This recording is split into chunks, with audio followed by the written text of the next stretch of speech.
Thank you everyone for coming along to tonight. My co-host Anna Kelleher, who is the Marine Engagement Officer, will be my wonderful co-host tonight, and she'll also get a chance to talk about some of the work that she's doing that is a nice parallel conjunction to what we're doing here as well. Hopefully everyone is here to learn a little bit about how members of the public can inform policy in various different ways. If you're not, um, there is another room slightly down the Zoom corridor. No, I'm joking. So hopefully you guys are here to learn a little bit about policy. We're going to break down some of the terminology. I'll explain exactly who I am. I've got a nice little video that does that. But just to kickstart us off, my name is Robert Walsh. I am the Northern Ireland Marine Task Force Officer, which is a fancy way of saying I represent a coalition of environmental NGOs working on developing marine environmental policy for Northern Ireland that is to ensure healthy, productive and resilient seas.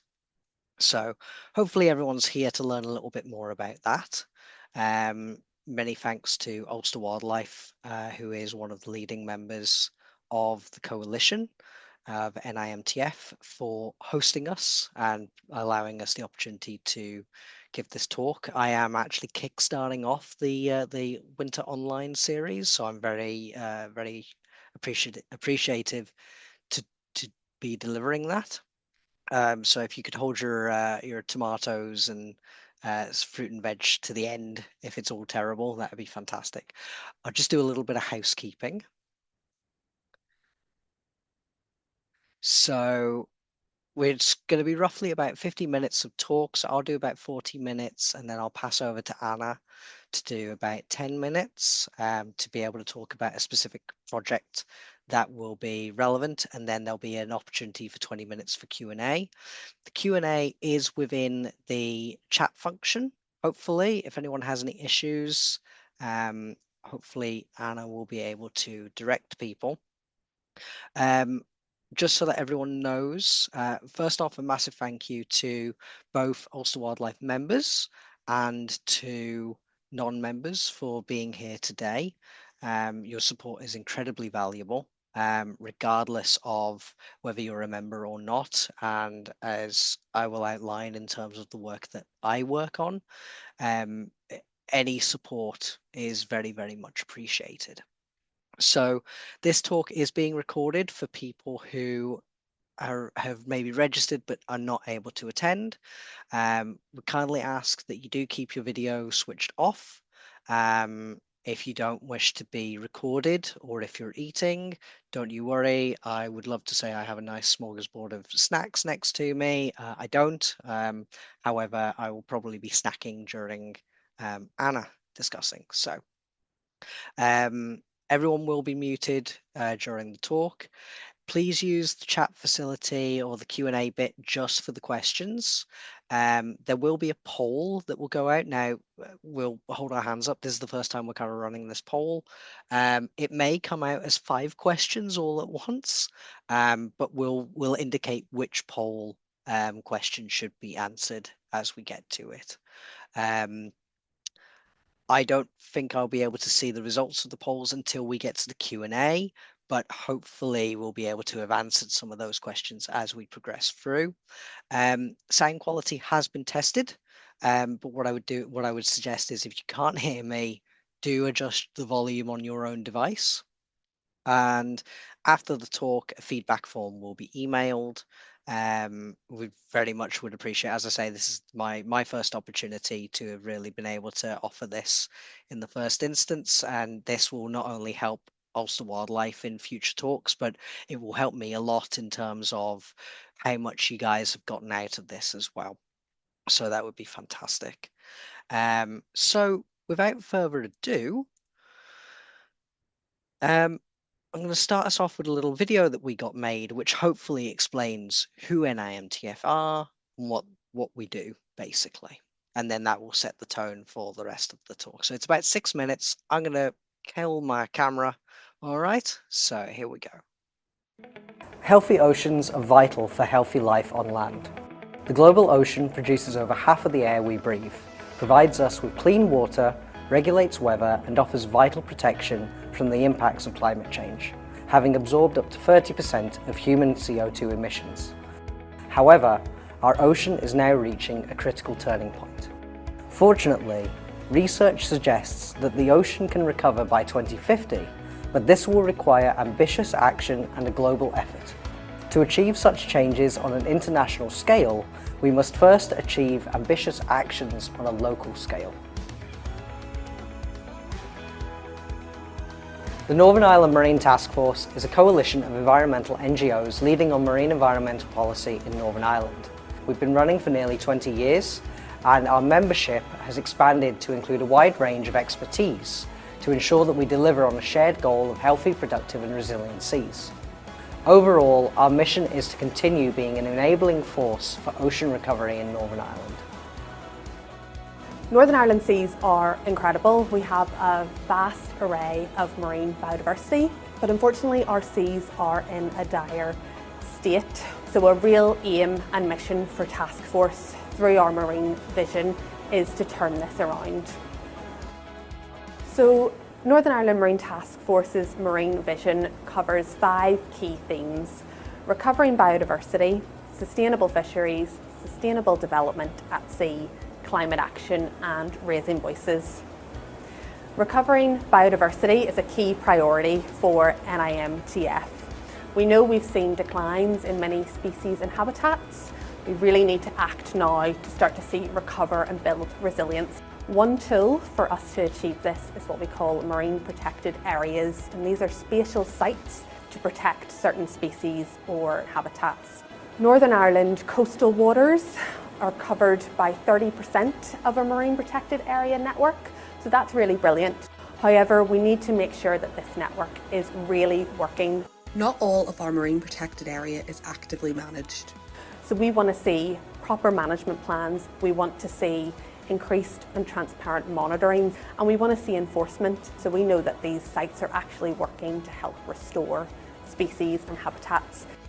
Northern Ireland Marine Task Force has a vision for sustainable fisheries. Obviously, for fisheries play a role for food production, for communities, and what our objective is how we make that sustainable, how we ensure that for long term for those communities and the people that depend on it, but also for the fish stocks and the wider marine environment.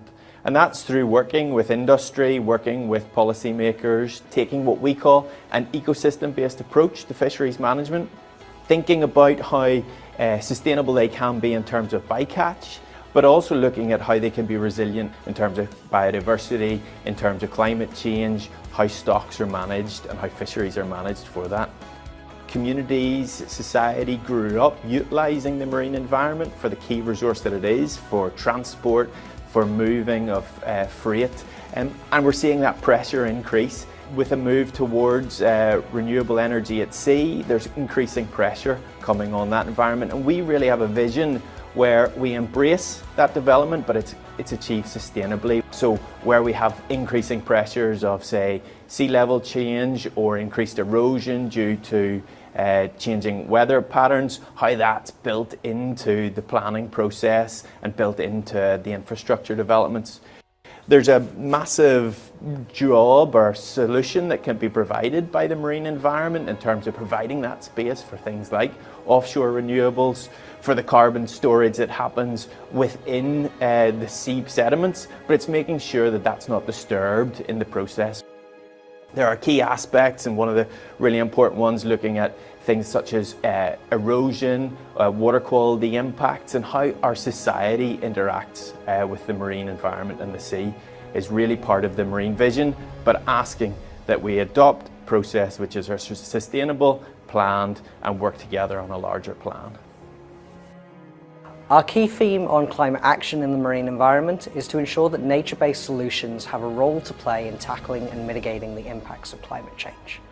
Nature-based solutions are ecosystem benefits or things that we get from the marine environment by just having species and habitats in place. And these can be really beneficial if protected and managed effectively.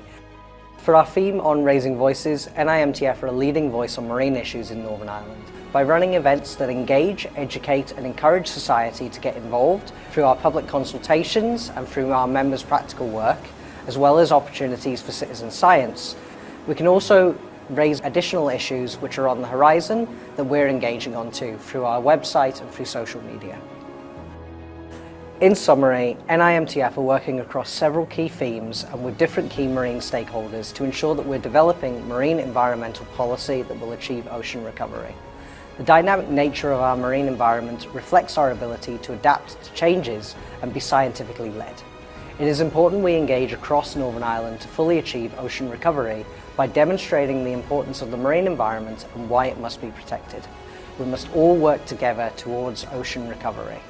If we want to go fast, go alone. But if we want to go far, go together.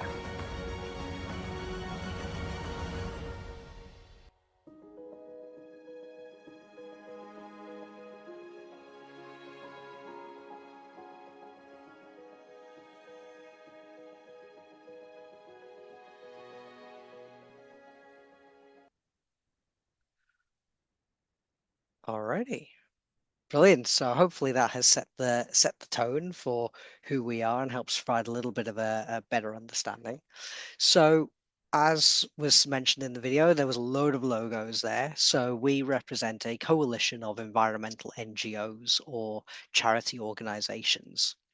And the majority of them are based here in Northern Ireland. Some of them are wider UK ones. And we have been funded by Esme Fairbairn through several of what we call phases of NIMTF across these almost 20 years. It will be 20 years in 2027.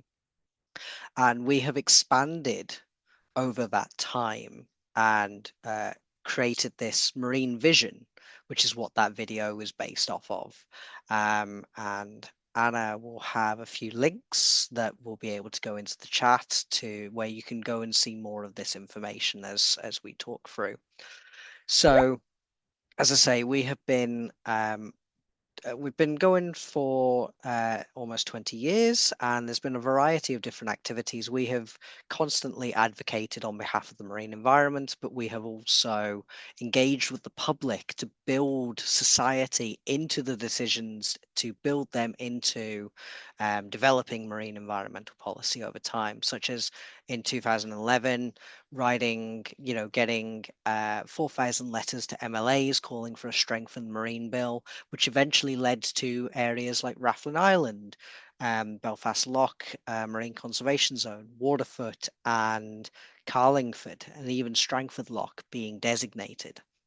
So, the power of people in developing policy cannot really be understated, which I hope to be able to put through. So before we kick off, if we can launch the poll, and the first question really is around people's understanding of marine environmental policy. So what we'll do is we'll keep that up and running, and then I will continue in the meantime. One of the things I should say, my background is not working specifically in policy. My background is marine environmental management. And what that means is I look at how practical solutions play out on the ground and what we need to fill those gaps. And that's really important for policy, because as you develop policy, you really need the on the ground practical work to feed into addressing challenges. And that's what the policy does. Policies address the challenges that you're facing on the ground and aims to make things better. Doesn't always work like that, as I'm sure some of you will know. But one of the biggest challenges that I came into contact with policy is the language that we use, the technical jargon that gets thrown about. So one of the things we mentioned in the video was about climate change and nature-based solutions, and I wanted to delve into that a little bit more, pardon the puns. So this is the description taken off the International United, the IUCN. I can't remember what the acronym stands for. It's the International Union for the Conservation of Nature, and their their definition is nature-based solutions leverage nature and the power of healthy ecosystems to protect people, optimize infrastructure, and safeguard a stable and biodiverse future. That's a lot of words. That's a lot of words. So let's make that really, really simple. Nature is capable of delivering solutions to tackle multiple issues, such as both the climate and biodiversity crisis, when they're managed effectively. Simple, really easy. So the language that we use can be very, very much a barrier. And you could probably answer the second question here as well, which is, what are the barriers that you guys have faced? I think it's questions 2 and 3, and the third question should be about nature-based solutions. Would be fantastic, guys. Um, so, so where did nature-based solutions come from? Well, back in 2022, the Climate Change Act, this policy document, this piece of legislation, was created to set targets for the reduction of greenhouse gas emissions, and to provide a system of what we refer to as carbon budgets. Now, the marine is not mentioned in this piece of legislation, amazingly, even though it has an amazing capacity to address the climate crisis. And you have to scroll down to section 2. I've done it for you, so you don't have to. But in section 2, subsection B, it says the desirability of using and supporting nature-based projects, whether alone or together with other types of action. So it's acknowledged that nature-based solutions and projects have a role to play in combating the climate crisis that we face. And when you combine the fact that we have nature-based solutions that also act as habitats and species in our seas, then you have solutions that are readily there. We just have to look after them. So how does it all work? Let's delve into this a little bit more. So some of you might be aware that in Northern Ireland we had a climate change adaptation program, NICAP. We love an acronym. Jargon. It's all jargon. What does it mean? Basically, it sets out how society, members of the public, will adapt to changes from climate change. And it sets out how organizations like NIMTF and our members would help deliver those actions to support the adaptation and transition. There are also what are called climate action plans, and this sets out how all sectors, you, me, industry, everything, will reduce their emissions to reduce the intensity of changes to climate change, so that when we're adapting, we maybe don't have to adapt as much, right? The more work we can do within the climate action plan, the less we have to adapt, if that makes sense. It's almost like the more work we can do now, hopefully the better on we'll be potentially in the future. So, but I mentioned the Marine Protected Area Network or MPA network in the thing. And this is a map of the inshore area. And just outside of the dotted line, you can see the offshore area. And this shows the different types that we have. I'm not going to go through all of these, but basically they're color coded.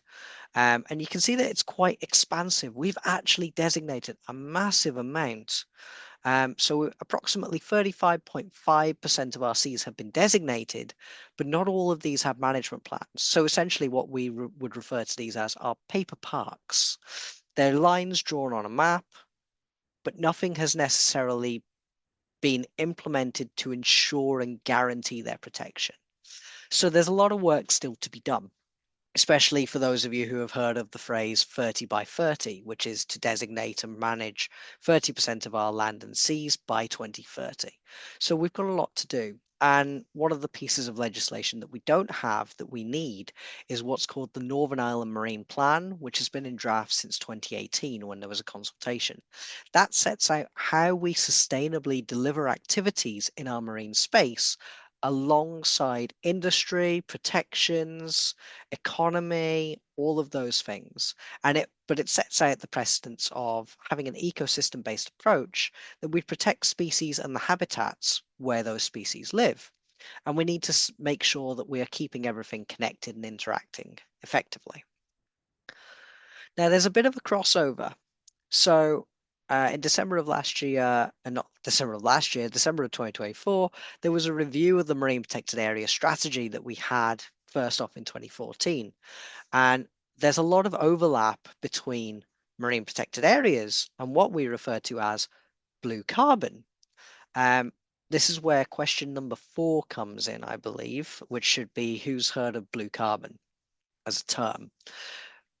I'll explain what this is, but basically there is overlap between where we have blue carbon habitats and our MPAs. And this is really, really important because these two things were co-designed to support one another, which is absolutely fantastic. Co-design just means everyone is around the table playing their part, providing their input and their level of expertise. So we would represent the environmental sector, fishing sector would represent themselves, and so on and so forth. So the best thing probably to do is to explain what our blue carbon habitats are and how they are nature-based solutions.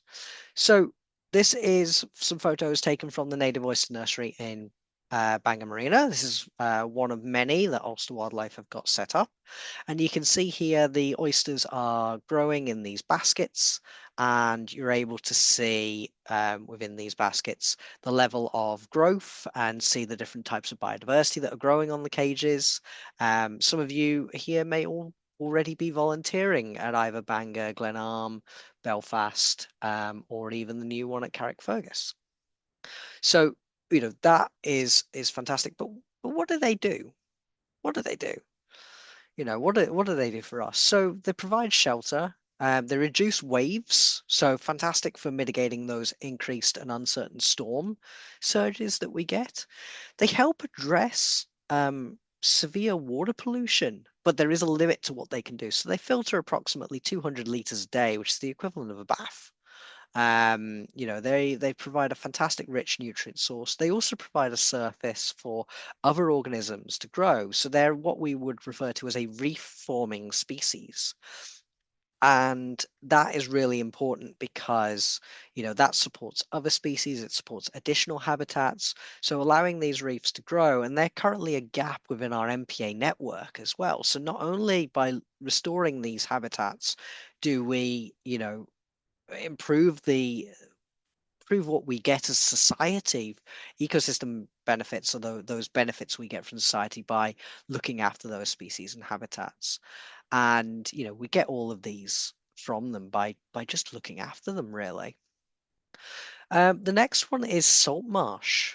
So for any of you who are around Strangford Lough on the kind of eastern side, Anne's Point, just south of, just past Mount Stewart, there is a bit where there was a kind of a breach that was done in the wall, and this area in the middle here is restoring itself back to salt marsh, which is absolutely fantastic. It just shows that if you provide the space for species, that the marine can recover and it can develop these habitats, and that nature, as it as was coined in Jurassic Park, nature finds a way.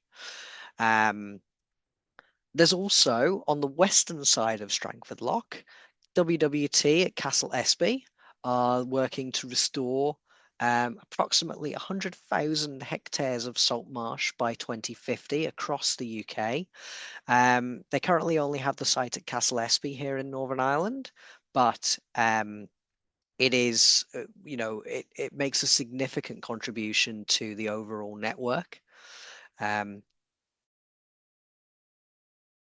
So this is salt marsh restoration, and then also out into the middle of Strangford is the seagrass that the Brent geese stop by, almost like a kind of motorway stop on their way round from Greenland. This is the kind of the first port of call for them, and then they go around the rest of the island of Ireland. Fantastic. So looking after that has massive impacts to other species as well. And salt marshes are fantastic because they absorb so much CO2. They absorb approximately 40 times more CO2 than trees, which is amazing. Absolutely amazing. Would highly recommend visiting the native oyster nurseries. Would highly recommend visiting Mount Stewart, and would highly, of course, recommend visiting WWT Castle Espy to see the work that is ongoing there. And you can see the different species that we all go and we all love to go and see, but without these habitats, these things just wouldn't exist. So I want to take the time, 15 seconds, to show you what a healthy-ish seagrass would look like. So this was taken via drone footage from Ulster Wildlife. So as you can see, lush green seaweed, seagrass, bit sparse in some areas, but quite, um, but quite, it's there, it's there. So what do we get from seagrass? So similar stuff that we get from salt marsh and for native oysters. There's a lot of process of improved water quality, a lot of improvements to the biodiversity. Seagrass behaves as what we would refer to as nursery ground habitat. So things like sharks and elasmobranchs. Elasmobranchs is the fancy name for sharks, skates, and rays. You may have seen things like mermaids' purses. So what happens is those things attach themselves to either seagrass or seaweeds, and then when the juvenile shark, skate, or ray inside has grown large enough to escape, the empty egg case gets washed up, and you can report sightings through that through like the Shark Trust's Great Egg Case Hunt, that sort of thing. But they also act as a buffer by locking carbon into the sediments as well, same as what salt marsh and stuff do. And they provide coastal protection, so prevention of coastal erosion. So, being able to have these habitats protected and restored really improves, and also for our fishing sector as well, and ecotourism. So if you dive, many people come to Strangford to see the seagrass meadows, to see the biodiversity that we have.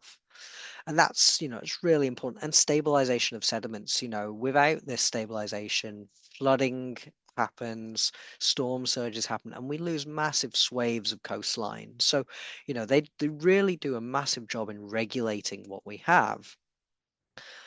And this is where the policy comes in, because, as I say, policy is used to address the challenges that we're facing and we're seeing practically on the ground. So this is a mooring chain that is used in kind of various pontoons. I don't know exactly where this is, but I do know this is about 10, 15 meters away from where the first video was taken. So you can see the damage and you can see the seagrass that is caught up within the chain. You can see the drag marks. So one of the policies is talking about implementing what are called eco moorings. So these are moorings where there is no chain attached to the bottom, so it can sweep and remove habitats. And this is the sort of thing that is a concern and will put us on the back foot in terms of our ability to restore habitats. But there is hope. We're working with stuff. Other issues that I'm sure many people are aware of: water pollution has been a massive topic in Lough Neagh. We've also seen the issues in Belfast Lough, Strangford Lough as well. Nowhere is free from the issue of water pollution, and it's something that, there's a campaign through the Northern Ireland Environment Link at the moment called the Step Up for Clean Water, which I don't have a link to put in the chat, but I will put that in when I get the chance to after. Invasive species. So these are species that, if they're non-native, they can come in and outcompete with our normal native species. So, for example, what you can see there are Pacific oysters, and they sit in a very different formation in the seabed compared to native oysters, and that prevents native oysters being able to actually settle on the ground as well. For developments at sea or on the coastline, sometimes there is removal of habitat for construction purposes, and that then undermines the ability for ecosystem functioning to take place. Keeping an eye on the time. And the last one is ocean acidification. Now, this is almost like a kind of silent impact that we don't really see. So this is where, with climate change, with carbon being absorbed into the marine environment, into water, it changes the chemical properties of it, making it more like having like citric acid is carbonic base. It's like a kind of carbonic acid. And when you squeeze a lemon bit of lemon juice on the back of your hand, you're not going to notice it the first 2 drops. If you sit there for about 30 minutes and you squeeze a lemon on the back of your hand, the back of your hand where it's in contact, because it's concentrated, will start to become quite red. And that is the impact of ocean acidification. It's that kind of silent, slow impact that we need to try and mitigate. And that can degrade shells. It prevents the shell structure really absorbing this stuff in. So there is hope. There is hope. Some of you may be aware or have seen on various bits of social media, perhaps, of about a thing called NIMTF Ocean Advocates. If you have seen this, fantastic.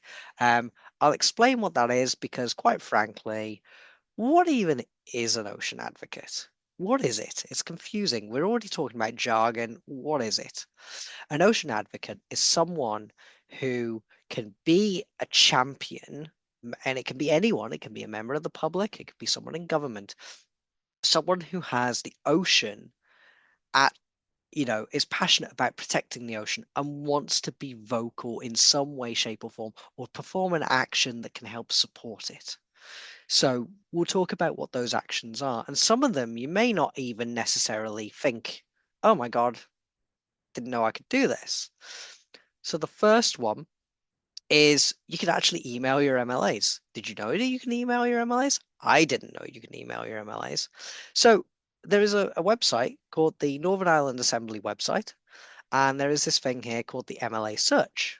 And you can search by constituency, you can search by party. Either way, you can find out who your local who your local MLAs are for where you live. And some of them have what are called surgeries. And surgeries are where they're like a drop-in clinic. You can go in if you can search where their office is, and you can go in and you can sit down and have a chat with them. Or you just send them an email and say, I'm seeing this as a local issue. What are you doing about it? Okay? Because at the end of the day, your MLAs are elected by yourself, for those of you who vote, and really you have the power to vote someone in or to vote someone out, right? And if you're not happy with the actions being delivered representing you, then the power really is with yourselves, So what does this lead to? Well, we can put specific questions in. If an MLA receives enough about a certain topic, they'll start to bring it up in prime minister, in like the question times and things like that, and actually make it vocal, either oral questions or written questions, and those ministers have to answer those questions. And then that comes back to you. So if you made that inquiry, your MLA should get back to you with the answer to that question. If you're happy enough with it, fantastic. If not, you can demand more needs to be done. Okay? Remember, the power is with yourselves. If you find that there is absolutely nothing good on the TV, I know that The Traders has just started, for those of you watching that, and Stranger Things has just ended. So if you're looking for something a little bit different, there is also Assembly TV. As you can see from the people at the back there, that is myself in the middle, Dr. Matthew Lundy, who you saw in the video, and Dr. Jade Berman from National Trust. They were there with me talking about the need for appropriate costings for marine licensing. And the marine license, you need to be able to do anything in the marine environment. So the committees meet every Thursday, and this was the AERA committee, or the Agri, Environment and Rural Affairs Committee. And sometimes what happens is that they'll bring in external organizations with expertise to provide insight so that they can help scrutinize developing policies, because it goes through a certain process that, I'll be honest, I can't quite remember off the top of my head, but I know that as stuff develops, it has to go to the committee before it can start that process towards sign off. So that's something. I promise I don't always look as intense in these photos. I promise. Sometimes there are public consultations. So every department will run a has on their website a consultation section, so you can see what the latest things are. So if you care a lot about the environment, or you care a lot about health, go onto that specific department's webpage, and sometimes you'll be able to see what consultations are live. I know they can be boring documents, they can be absolutely unwieldy. One of the ones I opened up and it was 600 pages long, and I nearly cried, I won't lie. And that is just, it's too much for members of the public, and I appreciate that.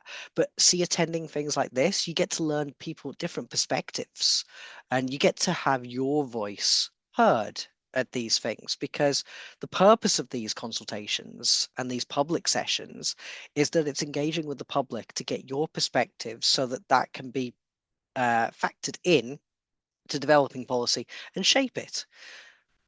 Will it always be taken on board? I don't have an answer to that. There are some things that we've raised that maybe don't get taken on board until a much later point.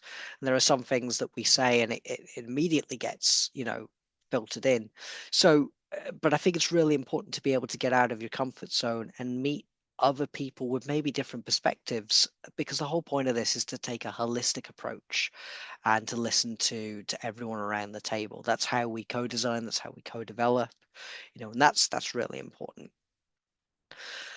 The other thing is some, there are various public events that our members are all running. So Friends of the Earth have created this nice handy guide to, knowing your right to protest, and you're allowed to protest. Things have changed a little bit over time in the recent years, but they've made this handy document to keep yourselves safe, to keep yourselves right, so that if you are going out and standing up and advocating for something, you know how to keep yourself safe, essentially, at the end of the day. There are demonstration events. So this was last year at was Surfers Against Sewage. They did a paddle out protest. What you can't see are the red lobster shorts that I was wearing. And, Marine Conservation Society turned the nature-based solutions, the seagrass, the kelp, the native oyster, the blue mussel, into a superhero, that nature-based solutions are super, which is really good for getting the kids involved. So, there's different material out there to provide you and to help you learn about, more around a topic. The information is there, but it's not always accessible. People don't always know where to go. Finally, this one here, not finally, various latest information. Keep yourself informed. If you're a paddleboarder or you're a sea swimmer, this is a fantastic resource that has been developed. We sit on the um, uh, bathing waters forum, I think it is. I can't remember off the top of my head. Basically, it's around water quality, and Northern Ireland Bathing Water Quality Dashboard has been set up to provide you up-to-date information on what the water quality is like. And this will allow you to see, your local beach and what the water quality is like within the bathing seasons. And there is a review at the moment to see if we can change what that season is. Can it be expanded a little bit more? That sort of thing. So this QR code will take you to that. The another one is, and after this I will bring in Anna. So it's fantastic. There's volunteering at an organization really does make a difference. We talked about the work that Ulster Wildlife are doing in terms of their native oyster nurseries and restoring the native oyster across Northern Ireland. But areas like Keep Northern Ireland Beautiful have this, what's called the My Earth Hub. Now we're hoping to get a tile on there for volunteer opportunities that maybe aren't already on there from our members. So, for example, Shark Trust have a great egg case hunt. There's the Great British Beach Clean, the Marine Conservation Society do, and really look at what coalitions like the Irish Sea Network, which is primarily the wildlife trusts around the Irish Sea, including the Isle of Man, and the Sustainable Water Action Network and Irish Wildlife Trust and Northern Ireland Marine Task Force, collectively looking at, well, what can we do around the Irish Sea to build capacity with members of the public as well.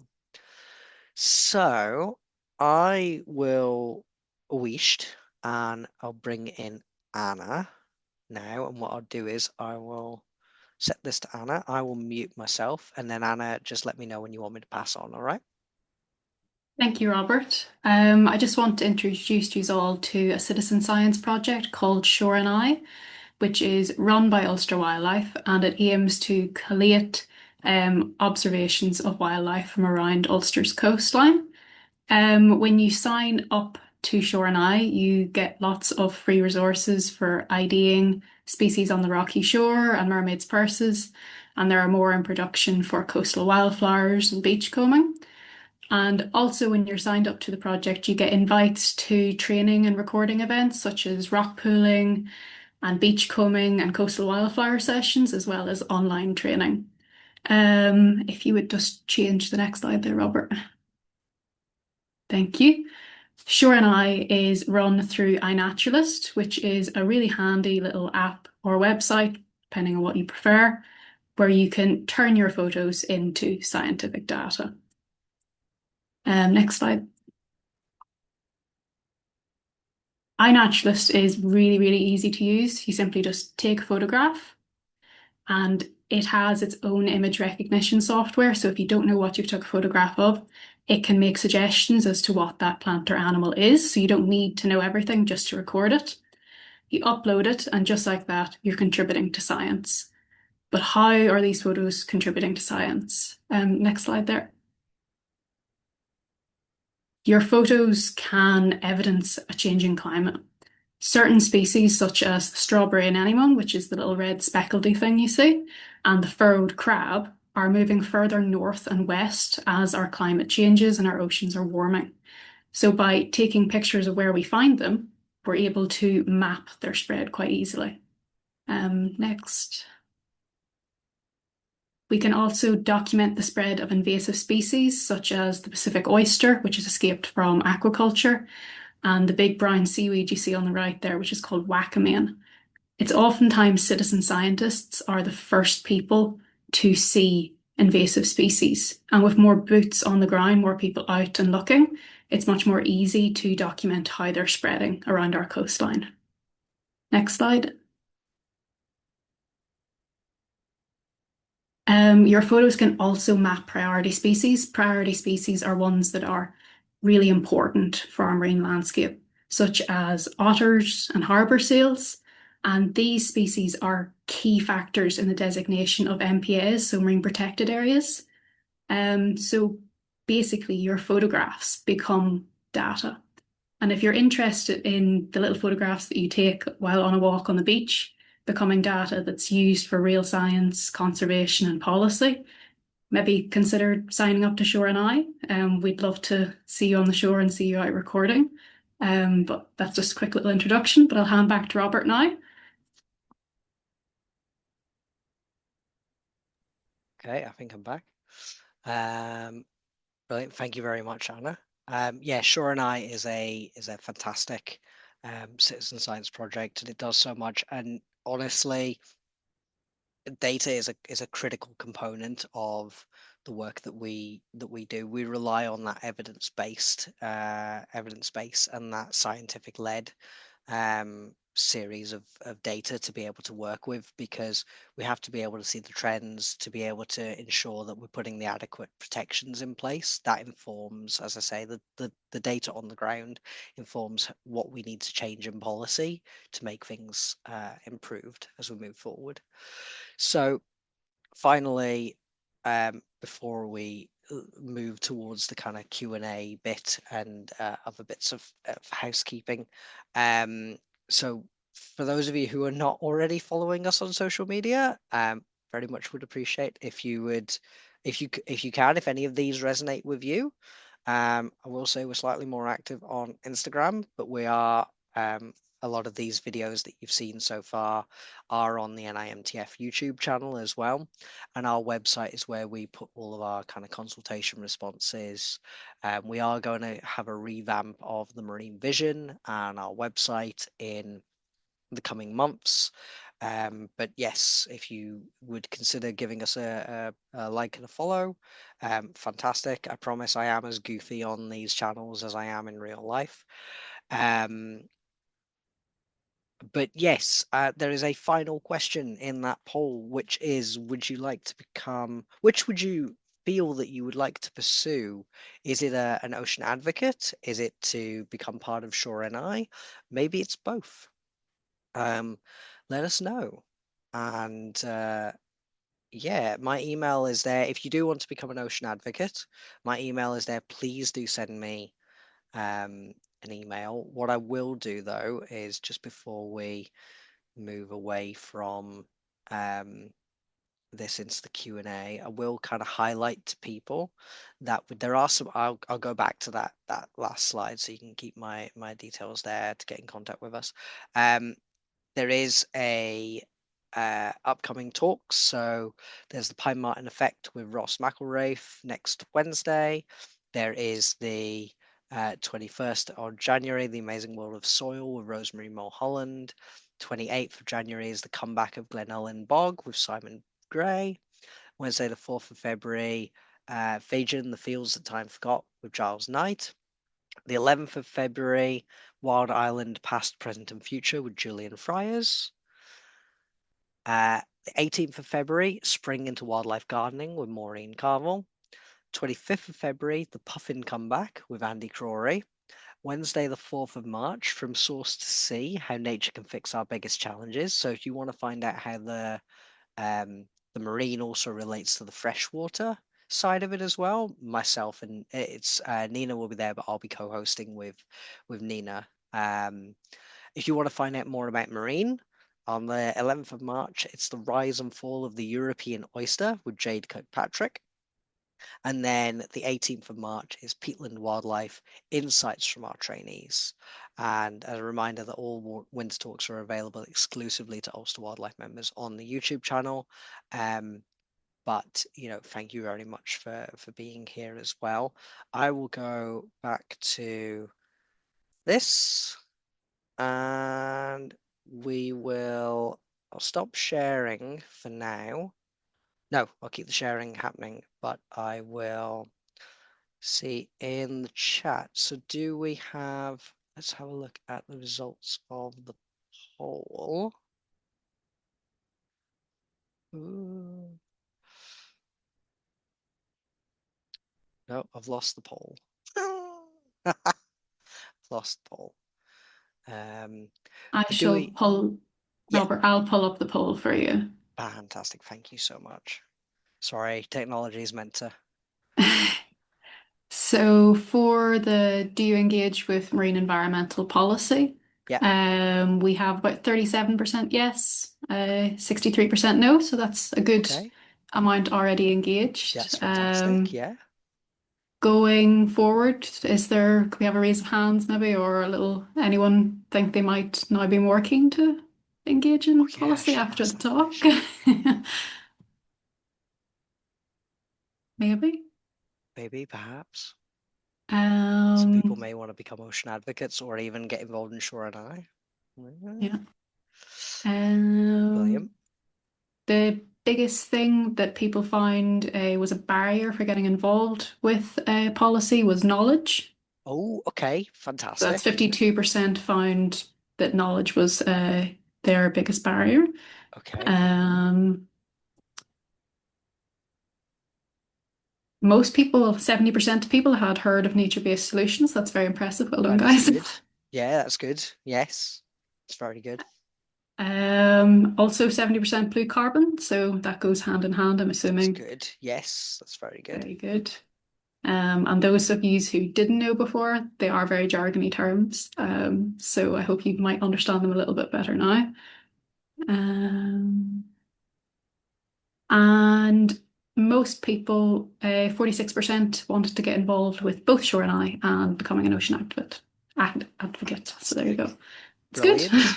Well, yes. So, Anna, do you want to drop is it your email for Sure and I in the Yes, chat? If you I'll want to drop put my that, email into the chat as well. yeah. And those of you who would like to become an ocean advocate, send your email to mine. Basically, for both projects, I believe they're free to be a part Yep. of. The Ocean Advocate stuff at the moment is just a mailing list that outlines all of those things that we discussed today and all those different opportunities. Provided you can put up with an email from me every maybe 2.5 days to up to 2 weeks, um, with various bits of information going around. That's fantastic. We are looking to slightly change the infrastructure moving forward. But yeah, if you are interested, please do send both myself and Anna emails, and we'll get you on in the right direction. That's fantastic. Do we have also thank you guys for engaging with us so far. I know it's quite a lot of information to throw at all of you, and I very much appreciate that, and especially at the first kind of first or going in second week of January. So do we have any questions so far that may have come through? I don't think any questions have come through in the chat so far, but please feel Okay. free to pop them in there, or if you want, you can just raise your hand. Yeah. There are no silly questions. I may give silly answers. You are warned. What I'll do is I'll stop sharing at the moment, and then yeah. We've got a question here. Do you feel that the policies of Northern Ireland, i.e., Orange Green, gets in the way of marine legislation? I have to think very carefully about what I'm saying here. Um, I think so. You could probably tell from my accent, I'm not from Northern Ireland. I spent about 23 years living in Scotland before I moved over here. And I think the scenario over here is very unique. I think it's actually very, very good that um, the parties are all sitting down together to try and work together to come to these kind of solutions. Um, I think that poses its own challenges, as it were. Each party will have their own specific focus in what they're doing, and when we engage with those different parties, we do see differences in what they will focus on. Some of them will focus a bit more on the environment. Some of them will focus a little bit more on protecting industries like fisheries and aquaculture or agriculture. Others will, you know, not have the marine environment actually in their sightline, and they will be more focused on things like, health and the cost of living crisis. So I think I think it's a difficult thing to navigate, but I'm prepared for that challenge. The coalition member organizations are prepared for that challenge, and we haven't, I would say we haven't survived for 20 years by letting that as a challenge stop us, letting that be a barrier, um, if that makes Another sense. question here, Robert. Yeah, How optimistic do you feel about the future of the sea's health in Northern Ireland? very optimistic actually. So we were the first nation um, within the UK to create a blue carbon action plan. Now, granted, Northern Ireland doesn't often lead the way in things, but we set the bar in the Blue Carbon Action Plan, which is the creation, restoration, and management of existing and new blue carbon habitats. The first time we've done that. We've also set up things like co-design, where we're sitting down together more and more frequently. When the Blue Carbon Action Plan and the MPA strategy review were being done, they were sat down together and co-designed together at the same time. And that we've found has been very a very, very positive progressive move by the department to actually get more people involved, to get that expertise that we talked about at the table. I feel optimistic. I don't think it's going to be solved overnight. That's the reality of it. But I know that if we put the steps in now and we properly sit down and we make difficult decisions, we look at where we actually need to have a tailored approach to specific marine protected areas, that we will make that difference. The more we can chip away at things over time, the more we'll be able to actually progress stuff forward. Yeah. Apparently, that's very refreshing to hear, Robert. You've got positive feedback on that response. It is nice when people are positive about addressing the challenges. Yeah. We have another little question here. Why are we not succeeding in fixing Lough Neagh and the situation that's going on there? Like, what do you think are the reasons why it's got to its current state? So I think, and I know I don't want people to think that this is a cop out at all. It is genuinely a multitude of different things all happening at once. It's what we refer to as cumulative impacts. So you have, say, for example, water quality. You have an increase in nutrient runoff coming off the land. You then have a lack of, say, regulation in terms of those two things. You then look at, the condition of nature-based solutions in that area. Take Strangford Lough and Lough Neagh, for example. If you don't have the nature-based solutions that can mitigate some of those impacts, they start to stack on one another, and they almost have like a multiplying effect. So, and it's difficult to 9 times out of 10, when stuff like this happens, we look for a singular point where we want to put the blame. And it's difficult to shift through the noise of a lot of these variables unless we've been getting the data for a long time in these things. Now, I'm not saying that we shouldn't be doing anything. We should be doing things, but we can't just pull on a singular thread. We have to pull on multiple threads that we know are the the affecting variables in order to start to see that change. And that's the other thing, is we don't see change overnight with these things. I know for Lough Neagh, a lot of these alarm bells have been there for about 50 years and have been kind of put to one side. People have maybe not wanted to address them. They maybe not wanted to take the difficult decisions needed, because that means affecting someone's livelihood, or it might mean that this section of biodiversity gets wiped out as a result of making this decision. And it's very, very difficult, because no party, no minister wants to be the person to make the wrong decision that leads to something negative happening moving forward. But stagnation can also not be a pathway as well.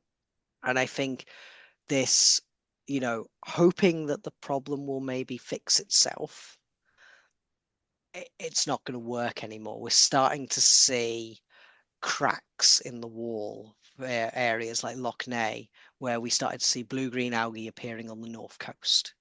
And, Belfast Lough is now being looked at for wastewater, so, and I suppose as well, there are different variables depending on the environment that you're looking at. Lough Neagh, I know people will compare Lough Neagh to Belfast Lough, but Lough Neagh is a freshwater lough which flows down into the marine environment, whereas Belfast Lough is purely marine.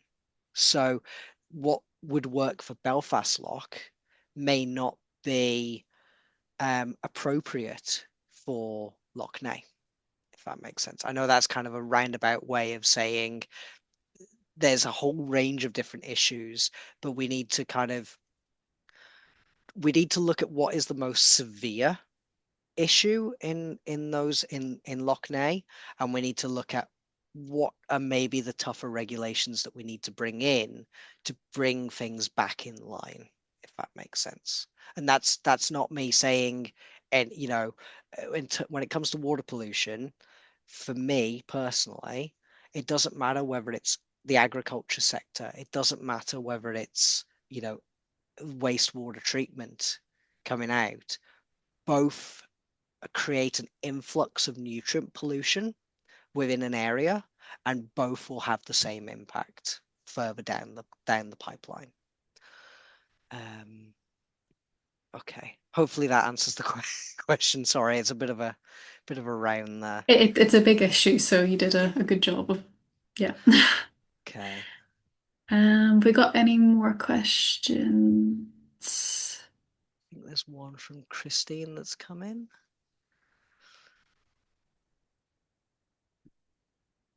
Is there a lack of will in Stormont? Oh, you guys are really putting the difficult questions on me tonight. They really are. Oh, I think so. It depends. It depends. Next year in 2027, there will be a general election for Northern Ireland, and at some point, this is the reality of politics. At some point later on this year, there will be a switch from they will go into election mode. Basically, they will start to think, well, what do we need to do for votes? So this is where you start to look at your manifestos, right? And you start to look at what each party is promising that they will deliver. For me personally, I would be looking at the party manifestos that talk about things like water quality improvement. I would be looking at things which is restoration of habitats and species. I would say they're probably some parties are more attuned to political will. They're more attuned to wanting to get things done. We've seen with we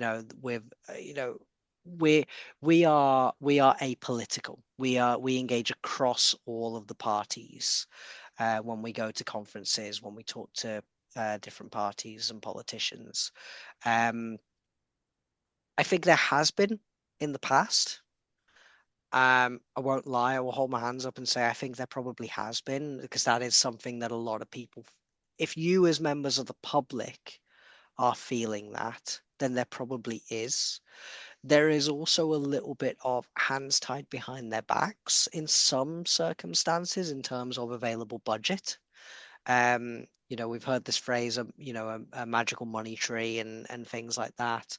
One of the things that we've been pushing for is multi-year budgets, because restoration can take 5 to 10 years minimum to start to see an impact and a change, and you need funding to support projects on the ground.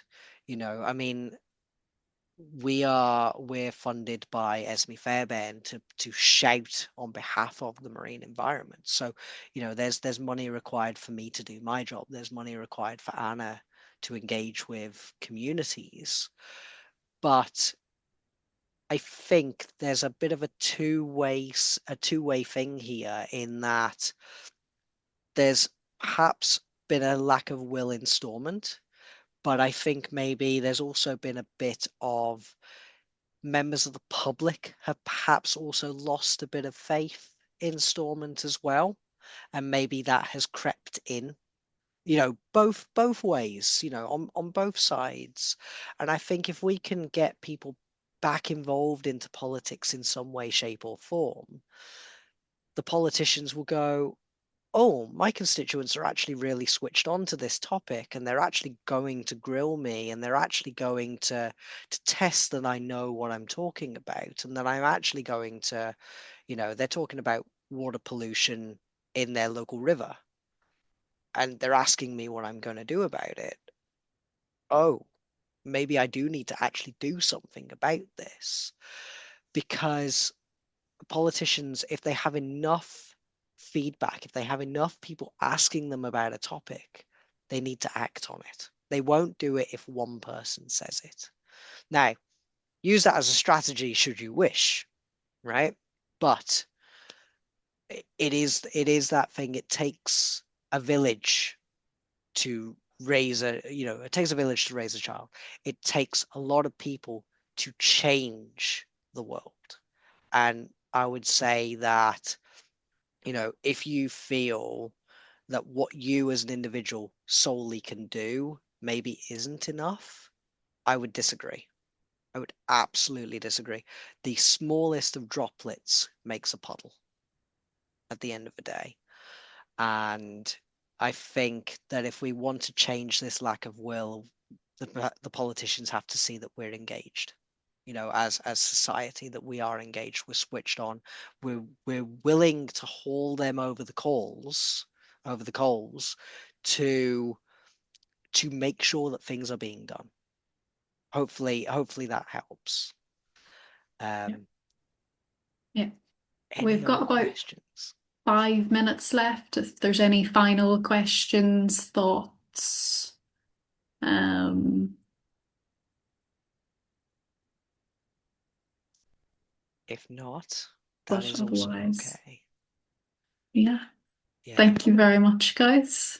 Yeah, thank you for your time. And yeah, there'll be a feedback form that goes out to people. So thank you very much for engaging tonight. And yeah, thank you so much. And keep an eye on the Ulster Wildlife Events page. There are other ones, as I say, on there. And